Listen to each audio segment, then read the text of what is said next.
Welcome, street rats, to Night City. I'm the one and only Moxie 11, bringing you slightly biased news footage from the fourth wall.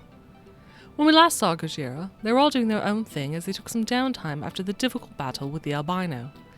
However, weeks have passed, rent is coming due, and with their wounds healed, they're ready to start tackling more work. As always, I'm following leads and trying to do more in my search on the truth of what has happened. Before diving too deep, I text Gatehouse asking him to meet me at Frank's, and then I start looking into the Campbell Family, which is of course Angus's family, who own Shady Acres. My research uncovers that they run a local division of Continental Brands in Westbrook, and they wish to expand. They're currently pushing a PR campaign to improve their name. I also learn there's some tension between the families of who should be in charge, but nothing about which family members are fighting. Of the family, the only names and one photo I can find include Thomas, the father and the one who's currently in control of the corporation, and Alex, the wife of Thomas's late brother. The photo was taken at a corporate charity ball, and sadly there was no Mr. Blue Eyes in the photo. Just as I finished my research, Cass and Cammy appear, Cass immediately asking me about my lungs. I tell them I'll talk to them all once Wraith is there, and hand them each something I bought at the night market. Cammy gets a new med bag to replace the one she used on me. To Cass, I tell him it's for the group but I want him to hold on to it, and hand over the grappling gun. I'm waiting to give Wraith the tech tool when he comes in wearing a hoodie, basketball shorts and flip-flops. He's sweating, has bags under his eyes, and skin is pale. Cass thinks he's sick, but I can tell immediately he's going through withdrawal. It takes some time to get him to admit it, but eventually he informs us he took one hit of blue glass and won't be doing any more, as before then he had been 8 years sober. I hold off giving him the tech tool for now, as he explains that he only took it while he was trying to help see. Cammy says he needs to take more in order to be clear, and he informs us, while spacing, that he doesn't want to take any more.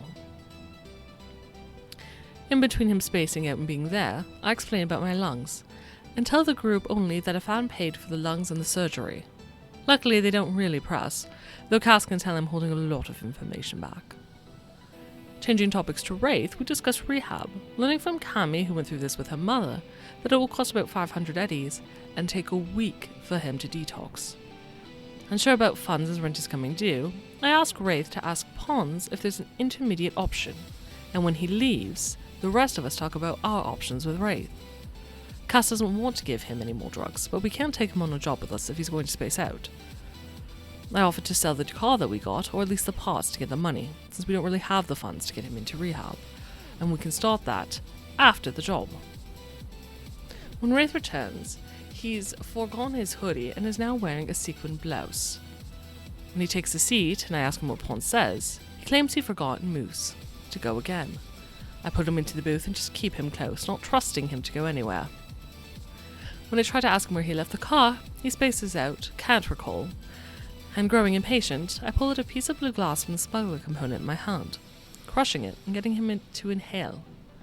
Once it's in his system, he's clear and somewhat angry for forcing him to take it. I explain it's only the one time, and it's because we need to know where the car is so we can get the parts to sell them and get money to get him into rehab. He's surprisingly understanding, and then he tells us where he left the car after getting into an accident. We debate the merits of collecting the car if it's still there, or what to do if it's in the impound, when Wraith pipes up that he's got money coming in and can pay for the rehab himself. It's just the time we need to wait. He also informs us that Kabuki All-Stars will be performing under a new name, and he'll be doing some solo musician stuff as well, of which both Cammy and Cass are very supportive of him in this idea. It's about this time Rex enters and passes Wraith some eddies, almost $2,000 worth as payment for his shoes. While he's here, we talk to him about a job. Since Wraith is due in a week, Rex offers us to pick up a cream-coloured Chevillon Thrax 288 Jefferson, a luxury sedan with a wide frame and long body.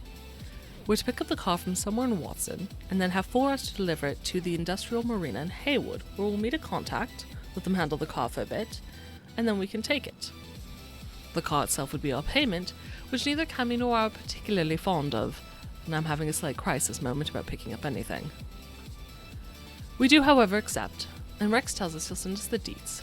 The pickup is tomorrow at 8 PM, and we're to meet up at Frank's at 7:30 to grab the keys. With the job agreed upon, I ask Rex if he's heard of Die Knife, and inquire if they're going to be a problem for his night market.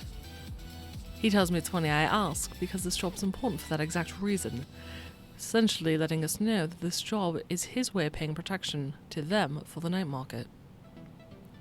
Once he leaves, we get the locations of the pickup and drop-off points.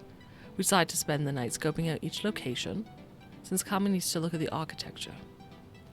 Before we leave, I change out what I'm carrying on me, while Ray showers and changes his entire look, coming out looking much better than earlier. With a real plan, we take a cab to the drop-off spot, the more difficult of the two. It's a compound at the Marina belonging to TechCo. The cab drops us off across the street in front of the building, which, while we stand and chat in front of it, we notice two guard gates, one at a pedestrian entrance, and one for cars and trucks that has an arm guard and a section of concrete that lifts from the ground, preventing a car from just driving in. Wraith wants to go talk to the guard in the booth, but is coming down off his high, and asks, to which I approve of, and give him another hit of glass. He and Cass go towards the guard tower, while I link arms with Cami and we walk while she searches for a note she can break into. She finds one at the Gatehouse and will need about 6 minutes to break in, which to me doesn't seem ideal on the night of. However, she could do it tonight, maybe leave a virus or back door, but wants to see how the boys make out first. Checking in with our boys at the Gatehouse, Wraith tells the guard, named Gabe, that he has a meeting tomorrow with Ted, and says his name is Henry Morrow. After some floundering, Cass is able to make out some name on the screen that Gabe is looking at, a Dennis, Dakota, something starting with a D. After a bit more floundering, Wraith, as Henry, says he has a meeting with Dennis, to which Gabe corrects as Dominic, calling the employee. Shockingly, Dominic says he doesn't know a Henry Morrow, and Gabe turns Wraith away. At least while this is happening, and supposedly the point of it, Cass notices the security cameras, the patrol guards, and that absolute everything is inside the gate that surrounds the building. To watch the story unfold live, tune in to Saves vs. Death every Saturday at 8:30 PM Eastern at twitch.tv/Saves vs. Death. If you can't watch live, be sure to subscribe to the Saves vs. Death channel on YouTube so you can watch it as soon as the recording is released. Or of course, you can always download it as a podcast. Stay safe, Cyberpunks. This has been your Night City Recap with Moxie 11.